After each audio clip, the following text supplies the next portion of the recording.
रामकृष्ण हरी, शुभ दुपार.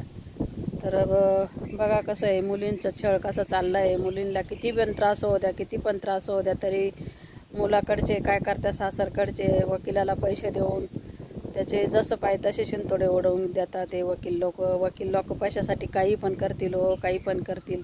तर ज्या खानदानी मुली ना त्या किती त्रास सहन करतील सासरच्यांच्याकडून, पण कधी कोर्टात जाणार नाही का असे वकील जरा आहे ना. तर हे वकील इतके घाणेरडे आहे ना, पैशासाठी ना. काही वकील, सगळेच नाही पण काही वकील जे आहे ना पैशासाठी चिवडतील, काही पण चिवडतील. त्याचा काहीच भरोसा नाही का फक्त त्यांना पैसा प्यारा आहे, माणुसकी नाही आहे. आणि ज्याच्या घरी लेकी बाळी नसेल ना तो वकील तर नक्कीच काही पण चिवडल, काही पण करल तो पैशासाठी बरं का. त्याला खास फक्त पैसे लागते, त्याला ना सासरच्यांच्याकडून बी काही गरज नाही, त्याला मुलीकडच्याची काही गरज नाही आहे, त्याला मुलाकडची गरज नाही, मुलीकडची गरज नाही. त्याला फक्त पैसा पाहिजे, पैशासाठी तो काही पण चिवडल. तर नक्कीच असा न्याय मिळावा ना मुलींना. तर खरंच सरकारने असा न्याय द्यायला पाहिजे का, फाशीच द्यायला पाहिजे. अशी वकिलांपर्यंत जाऊन नाही द्यायला पाहिजे. जो मुलाकडचे असे करतील ना त्यांना अशी फाशी द्यायला पाहिजे, फाशी. मुली तर बाहेर येतील, नाही तर मुली अशाच मरतील हो, घरात झाकून मरतील मुली सांगणार नाही बाहेर का त्यांना माहिती आहे आपण खानदानी, आपण चांगलं राहून सुद्धा लोक पैसे देऊन असं वकील असे बोलत्या, घाणेरडे शिंतोडे उडावत्या वकील लोक. त्याच्यामुळं नाही कोणी बाहेर निघू शकत हो, अशाच मरतील व मुली, झाकून मरतील मुली, झाकून का त्यांना माहिती आहे आपली जाईल इज्जत, पण आपल्या आईबापाची पण जाईल का हे वकील पैसे घेऊन शिंतोडे उडावत्या मुलींवर, पैसे घेऊन शिंतोडे उडावत्या. पैशासाठी हे वकील काय करणार नाही, काही पण करतील हे वकील. बघा ती वैष्णवी हगवणीचे किती हाल झाले, किती तिला वळ उठले, जेवढे तिच्या आईबापांनी हुंड्यामध्ये पुरवलं तिला, जेवढं सोनं चांदी गाड्या घोड्या तेवढे वळ त्या मुलीच्या अंगावर वठवेले, तेवढे वळ. काय त्या आईबापाचा जीव म्हणत असेल. आपण एवढं पुरवून काहीच उपयोग झाला नाही. आपल्या मुलीच्या अंगावर एवढे वळ दिसते, एवढ्या जखमा दिसते.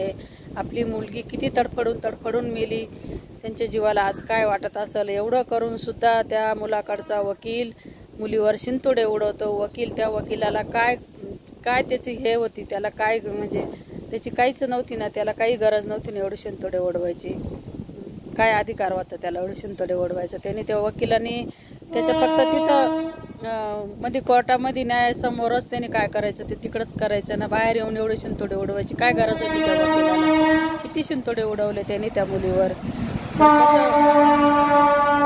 आताच तिचा जो व्हिडिओ बघून या आताच्या ज्या मुली दुसऱ्याच्या छळाला कंटाळलेल्या आहे. आत्तापर्यंत बघा तुम्ही टी व्हीवर दिसतं, मोबाईलवर दिसतं, किती मुलींच्या तक्रारी येऊ राहिल्या. माझ्या घरी मला त्रास देते, माझ्या घरी मला मुलगा होत नाही म्हणून त्रास देते, मला कोणी म्हणतं मला पैसे मागते, माझ्या बापाची परिस्थिती नाही पैसे देण्याची म्हणून मला त्रास देते. तर त्या मुली कशा बाहेर येतील हो. आता त्या झाकून ठेवतील, झाकूनच मरतील त्या पण घरामध्ये का. कधी असं वकील लावून असे शिंतोडे उडवत्या ना मुलींवर, तर त्या मुली कशा बाहेर येणार हो. त्यांच्यावर जर असे शिंतोडे उडवतात तर त्या मुली कशा बाहेर येणार. या पैशासाठी हे वकील काय चिवडतील त्याचा पत्ता लागणार नाही. त्या मुली म्हणशील नको आपण एवढं सभ्य राहून, आपण एवढं खानदानी राहून, आपण जर असाच पोलीसला स्टेशनला गेलो किंवा कोर्टात गेलो अशी केस घेऊन, तर हे वकील लोक काही पण बोलतील आपल्याला. वैष्णवी हगवण्याचे कुटुंब एवढं भक्कम असून त्यांना किती बोलू राहिले, किती त्यांच्यावर शिंतोडे उडवू राहिले. तेव्हा आपल्या गरीबाचं काय हो. आपल्या गरीबाला तर कोणी शिंतोडे उडवल. त्याच्यापेक्षा घरातच मेलेलं बरं, एकदाच यायचं आणि एकदाच जायचं असा निर्णय घेतील हो. अशा वकिलांना त्यांची लायसन कॅन्सल करून टाकायला पाहिजे सरकारने. अशा वकिलाला न्यायालयाची पायरीसुद्धा चढून द्यायला नाही पाहिजे.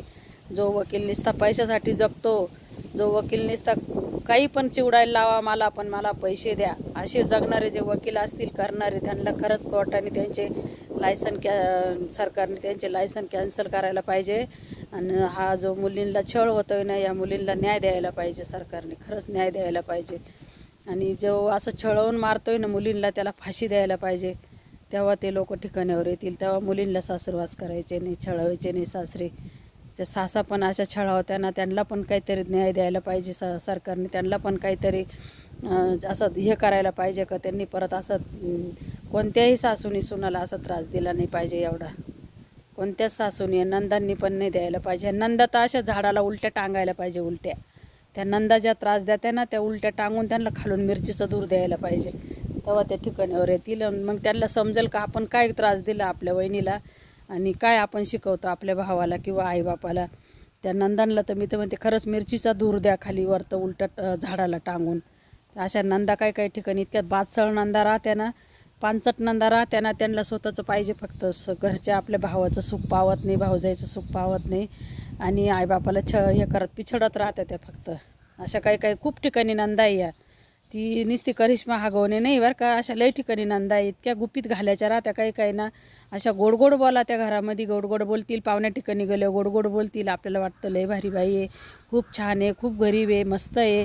पण ती गरीब गाय नाही, ती गरीब गाय पोटात पाय राहते. ती इतकी नंगट राहती, तिला चांगलं पावत नाही भाऊजाईचं किंवा भावाचं. ती आईबापाला बोटं टचर करीत राहते. तुम्ही डोक्यावर घेतलं, तुम्ही असं केलं, तुम्ही तसं केलं, फक्त दुसऱ्याच्या संसारात पिछडीत राहते ती.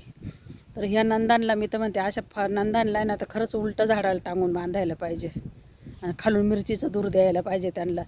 का त्यांना सण नाही नव्हत, मग त्यांना म्हणा घ्या मिरचीचं दूर खालून. खरंच असं करायला पाहिजे, मी तर म्हणते खरंच करायला पाहिजे असं. बघा कसा वाटला माझा व्हिडिओ, नक्कीच मला कमेंट करून सांगा. रामकृष्ण हरी.